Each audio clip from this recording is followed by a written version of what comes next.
E aí, meus queridos cinéfilos, tudo bem com vocês? Aqui quem fala é o João Pedro, estamos de volta aqui para mais um vídeo no canal do Cinema com o João Pedro.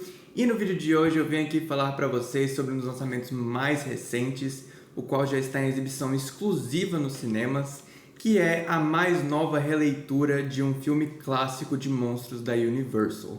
Então, sem mais delongas, vamos falar sobre Lobisomem.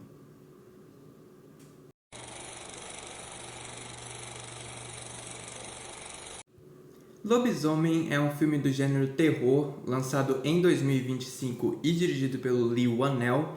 Ele é uma releitura do filme O Lobisomem, lançado em 1941 e dirigido pelo George Waggner, e a trama acompanha o Blake. Ele é um pai de família que viaja com a esposa e a filha para a fazenda do seu falecido pai, para se aproximarem mais um do outro.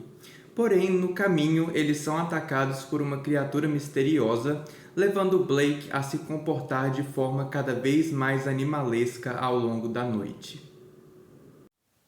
Eu estava com expectativas bem altas para assistir Lobisomem, em especial pela direção do Leigh Whannell, que não só foi co-criador da franquia de sucesso Jogos Mortais, como também dirigiu alguns dos filmes de terror mais originais da atualidade, como por exemplo Upgrade e mais recentemente O Homem Invisível, que foi outra releitura de um filme clássico de monstros da Universal.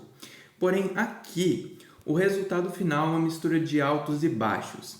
Enquanto o Lobisomem se beneficia pela direção do Leigh Whannell, pela abordagem inusitada e simbólica da figura do lobisomem e pela predominância dos efeitos práticos, a restrição temporal da narrativa impede tanto o desenvolvimento de personagens quanto o terror do longa de atingirem seus potenciais máximos. O roteiro é escrito pelo Leigh Whannell e pela Corbett Tuck, e o primeiro acerto dos dois reside na atmosfera, que é construída de maneira bem similar ao Homem Invisível, fazendo um uso muito inteligente do som para construir e gerar tensão, e desacelerando a trama de maneira bem eficaz para focar nos seus personagens. Uma escolha criativa que lembra muito os filmes de terror da A24, como por exemplo A Bruxa e Ao Cair da Noite.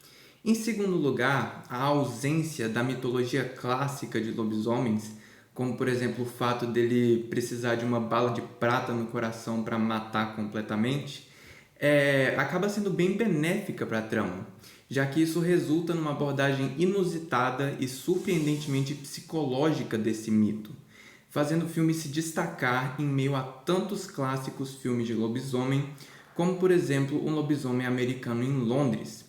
E em terceiro lugar, essa mesma ausência abre portas para um maior simbolismo para a figura do lobisomem, com ele aqui podendo representar tanto o trauma que o Blake tem em relação ao pai, quanto o caráter devastador de doenças contagiosas como a Covid-19.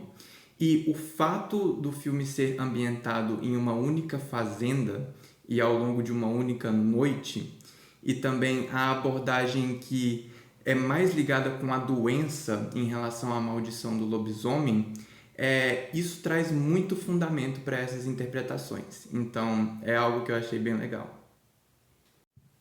Porém, a restrição temporal da maior parte da narrativa ao longo de uma única noite acaba sendo uma faca de dois gumes.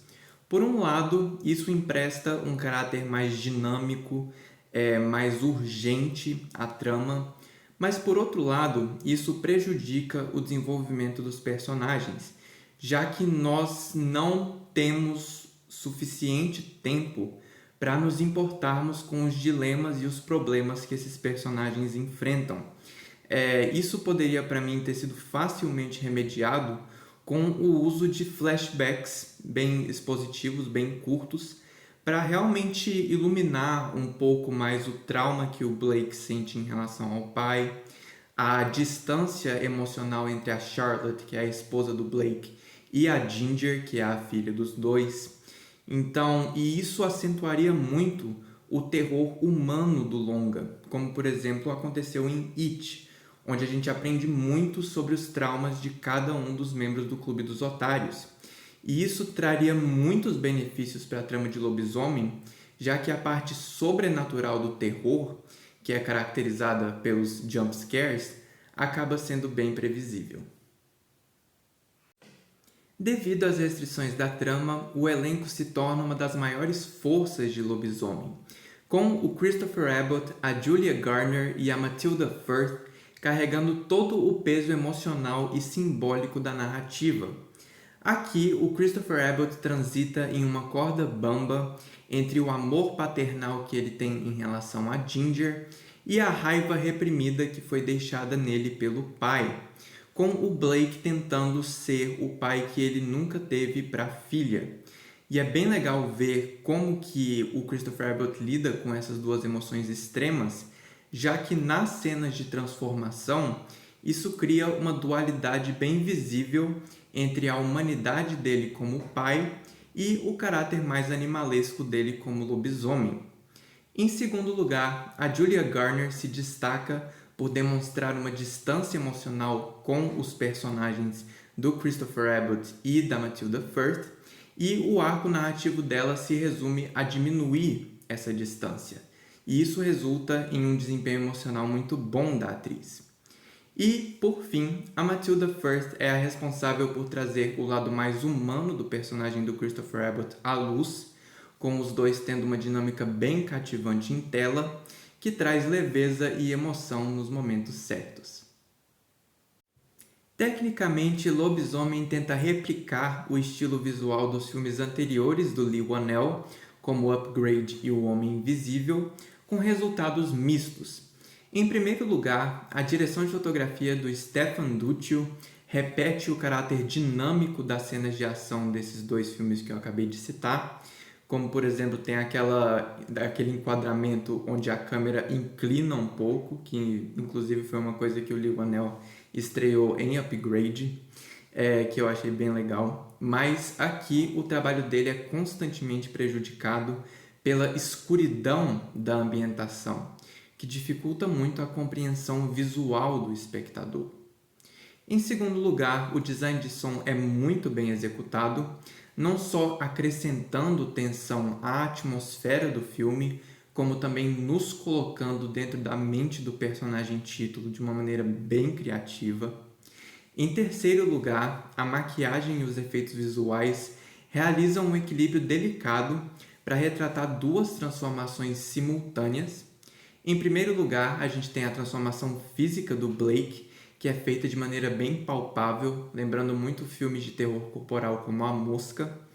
E, por outro lado, a gente tem a transformação psicológica dele, que é feita através de um CGI que, felizmente, não chega a ser exagerado. E, por fim, a trilha sonora orquestral do Benjamin Wallfisch reflete tanto os lados emocional quanto o assustador da história, lembrando muito o seu trabalho em It, a Coisa.